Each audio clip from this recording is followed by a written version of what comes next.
Hey, it's Kenza. And it's Chloe. And we're the Holy Queso Girls. And welcome to episode 4. 4.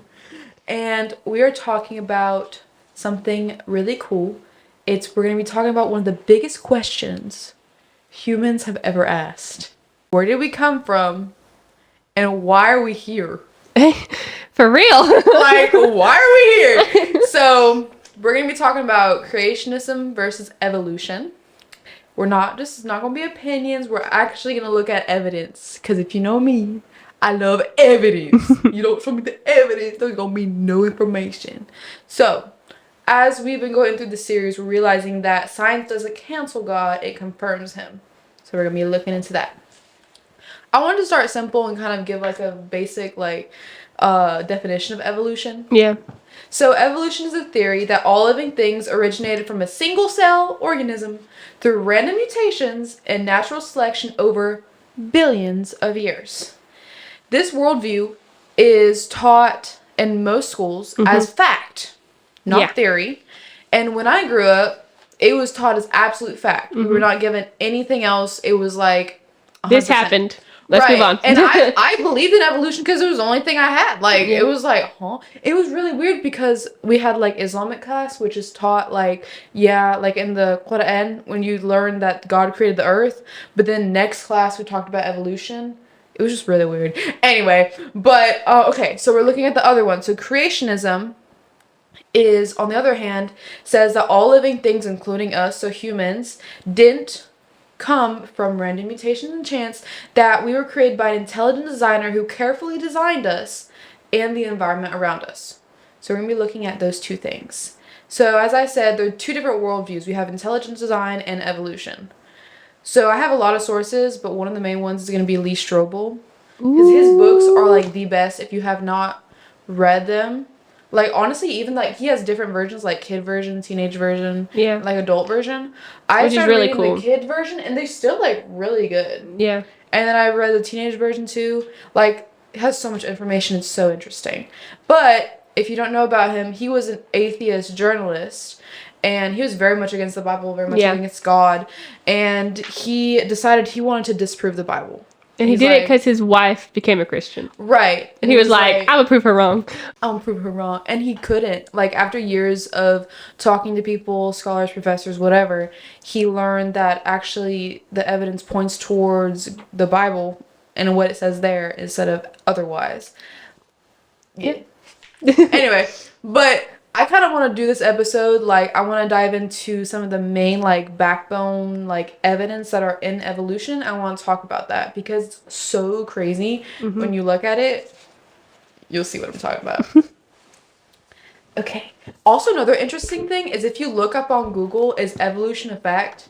It literally says, yes, evolution is considered both a fact and a theory. Literally says that. Those two are not the same thing. Right. We're going to see if that's true today. All right. So, how does evolution explain how the first form of life was ever created, right? So, if we're going to look at evolution, we have to understand how did it start. So, most people don't know, actually, which is kind of interesting. But I'm going to explain it as if we were reading a science textbook. So, according to materialistic... That was not right. Materialistic. However you say it. Evolution, meaning everything came from natural processes without God, life began like this. 1, the early Earth had a certain atmosphere.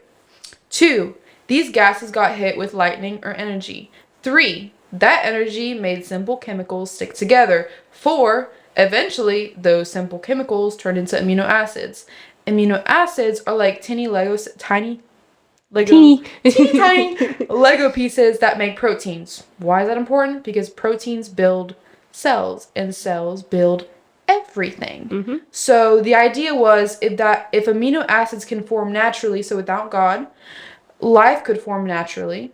If life can form naturally, then we don't need a God to create it, right? So how are they going to prove that? What is in most textbooks is the Miller experiment. It was done in 1953 by Stanley Miller, and that was supposed to be proved, right? So that experiment is like one of the hugest like proof for evolution. Yeah. Because it explains, okay, this actually could happen. So let me explain to you what it is. So he essentially did an experiment where he took the early Earth atmosphere, right?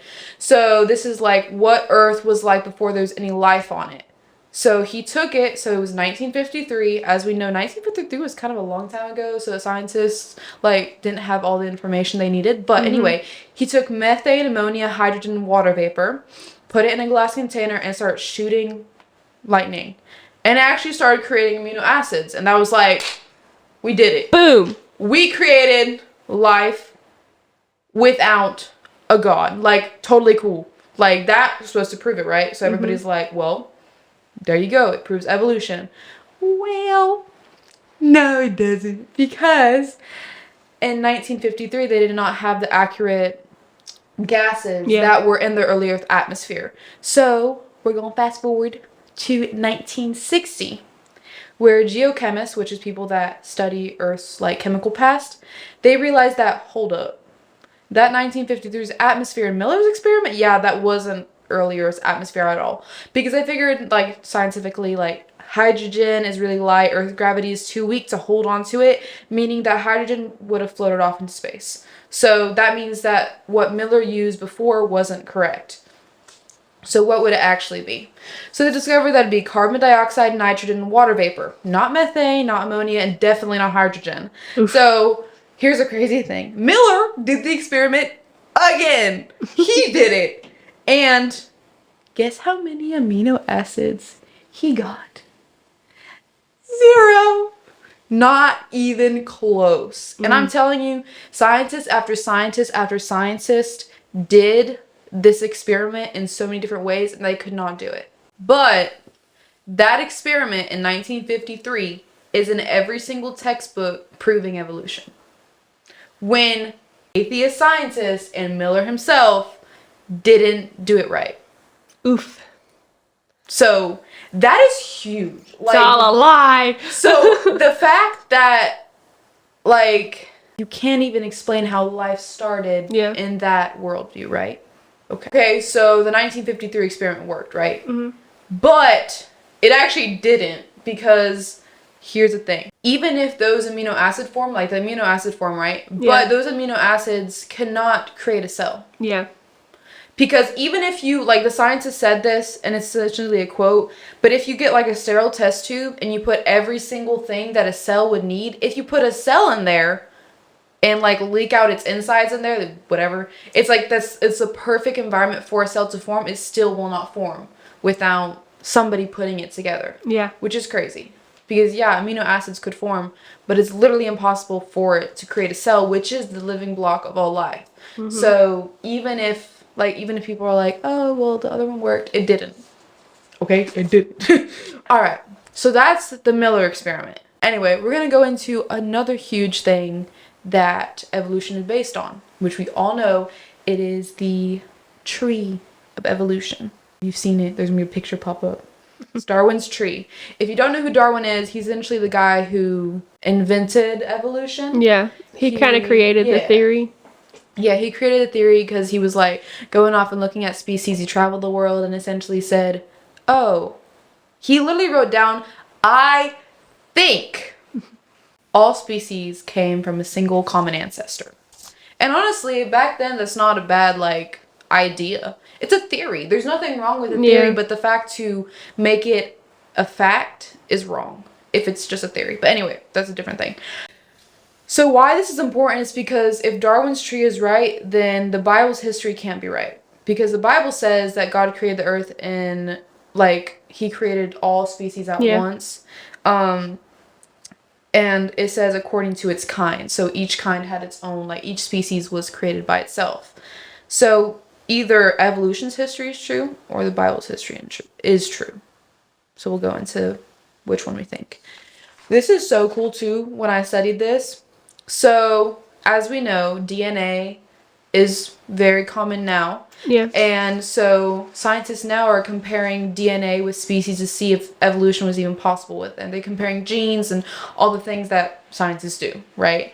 So back in the day when the tree of like evolution was created, they would look at species by how they looked, how their embryos looked, how they grew up. And they were like, oh, they look like they could be a common ancestor, right? But now, as I said, we have DNA and all that. Well, the old thing was called morphology versus molecules, which is like molecules. I don't know why it's called that. But morphology is where you look at two species, they look the same, you're like, oh, they could have maybe had a common ancestor. When you compare DNA and protein sequences, you can actually build the real evolutionary tree, which is microevolution, not macroevolution. Macroevolution is a species turning into another species, but microevolution is, what is it again? It's kind of we saw it with Darwin, like we learned about it in school with like I think it's finches. One of them had like a short beak and another one had a long beak. I can't remember which one, but one of them, its beak was more beneficial for its life, so it lived longer than the other one. Also goes into natural selection. Right, and natural selection is real and everything like that because it's very much proven. Yeah. But microevolution is true. Like species develop in their species into different. They can form. I don't know if form, but they can adapt to their environment better and like over time.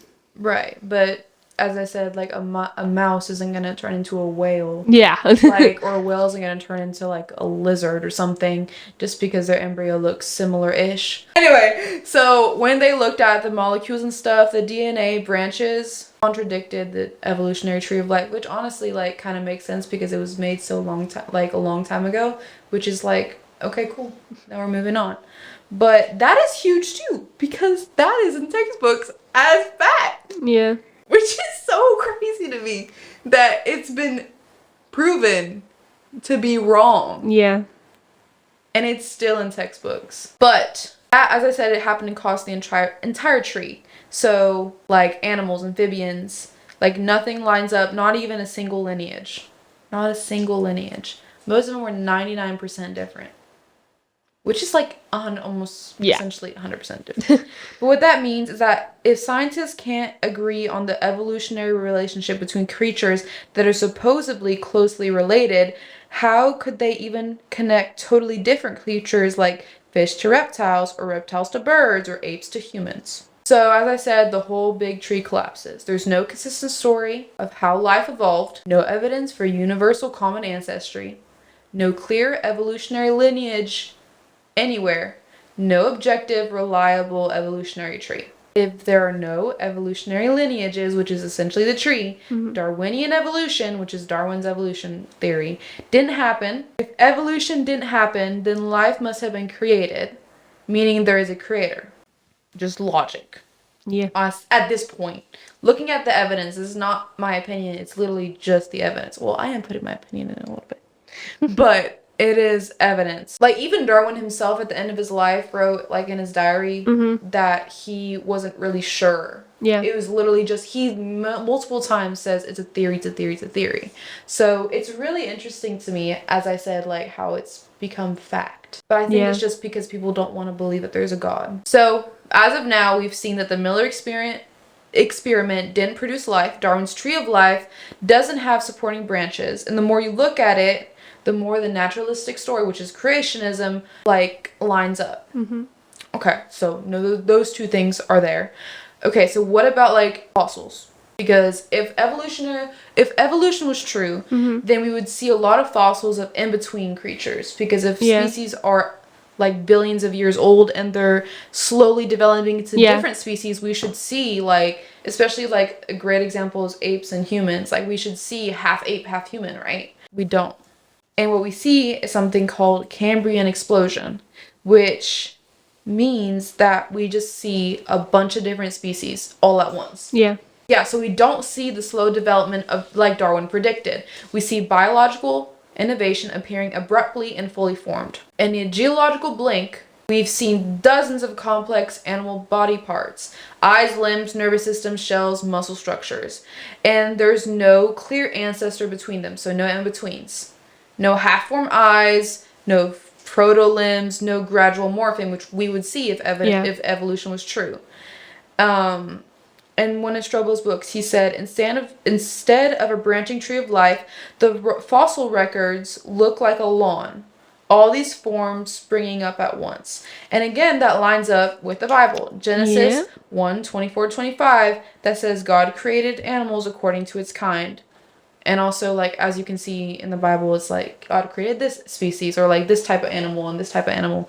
So it lines up with that. It's crazy to me that evolution is a fact to most people, because it's like, if it was presented as a theory and the other one was presented too, then it'd be fine. My biggest thing is that it's the monkeys, the fact that we still have monkeys. Everyone says, well, oh, it was just that it was like two different species.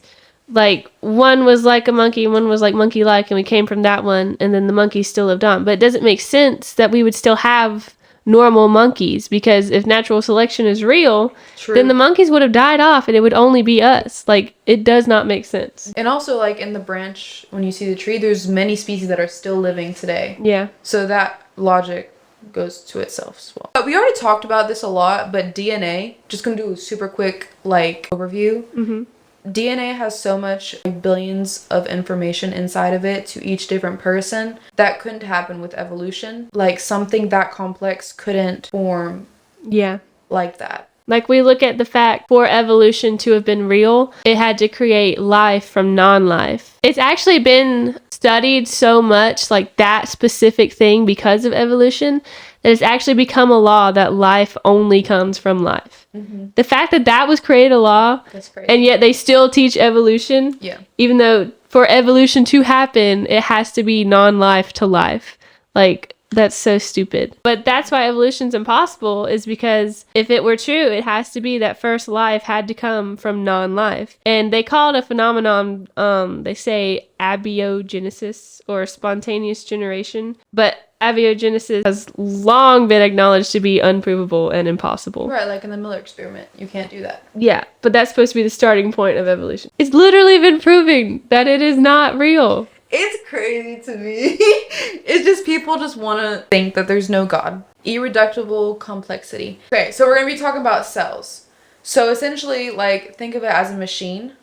Like, structural machine. Yeah. This scientist explains it. His name is Michael Behe. And essentially, he says a cell or any part of our body is essentially like a mousetrap. If you remove any part of it, spring, platform, the hammer, it stops working completely. It only works when the whole system is already complete, right? Yep. And that applies to biology. It's bacterial flagellum, whatever that means. And it's a tiny motor that spins inside. And it makes 40 protein parts. And if one part was missing from our cell, it wouldn't work. So the fact that it would have to, like, gradually create wouldn't happen, because it wouldn't even work in the first place. Yeah. In Lee Strobel's book, he says, you can't build a motor gradually if it only works when it's complete.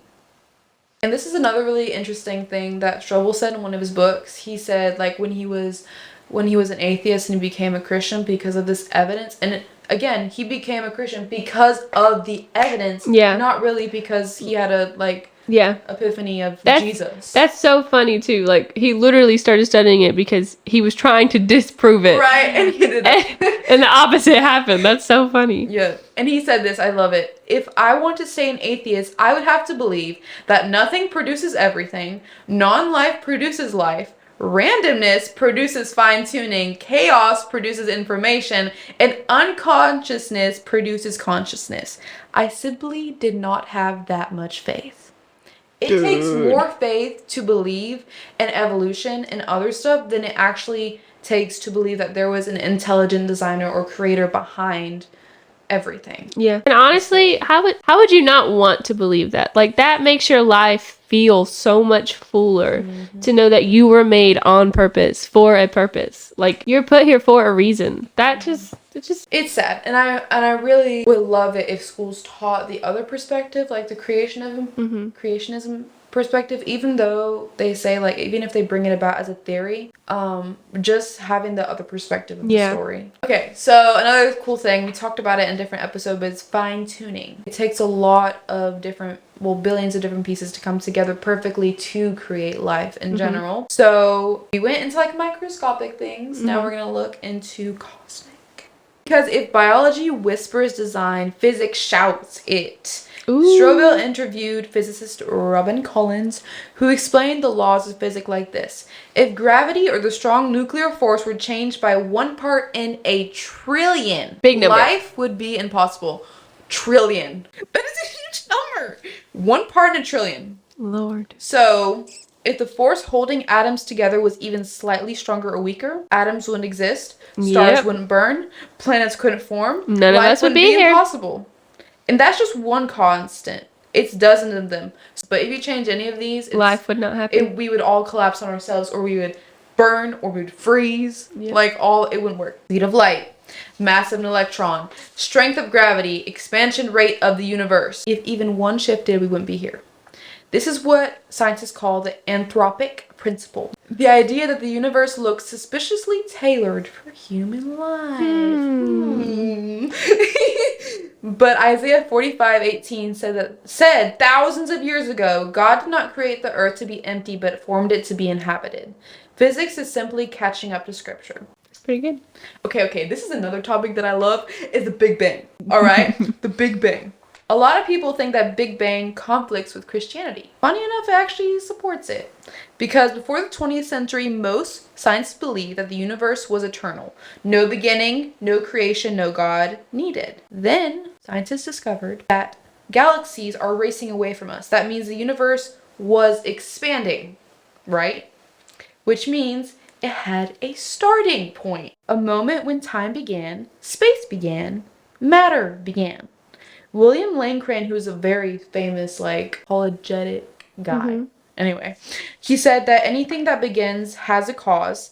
The universe began to exist. Therefore, the universe has a cause. That's the Kelem argument, which means if something is created, then it has a cause. But so the cause of the universe had to be outside of time, outside of space, and outside of matter. What do we know that is outside of time, outside of space, and outside of matter? Genesis 1:1 hits different now. It says, in the beginning, God created the heavens and the earth. Yep. With a big bang. Yep. So here's another interesting one. We almost done. Hold on. This gets even more interesting. Pay attention. Pay attention. If you sleeping, wake up. Wake up. You better not be sleeping if you're listening. Please don't sleep. Anyway, so we're going to shift from science to something deeply human. Morality. Ooh. Even if somebody explained every atom, galaxy, organism, you still have to explain why humans instinctively care about right and wrong. So how do we know what is right and wrong? You know when you see something and you're like, man, that's wrong. That's wrong. They should be doing that. Happen. Why have all humans decided that murder is wrong, that doing anything against a child is completely wrong, and that being a good person is good? Because we all have morality. Yep. And so why do humans praise kindness? Why do we celebrate sacrifice? Why do we know murder is wrong? And why don't other animals have that? Right. We are the only beings that have morality, consciousness, whatever you want to call it. Because other animals, they just kill to eat. They don't really think about it. Atoms don't do that. Chemicals don't produce consciousness. Romans 2:15 says God's law is written on our hearts. C.S. Lewis, who is very famous, says morality is like music. We all hear the tune even if we play it badly. Our sense of right and wrong isn't an accident, it's a fingerprint of the divine. And here is something else that Struggle said.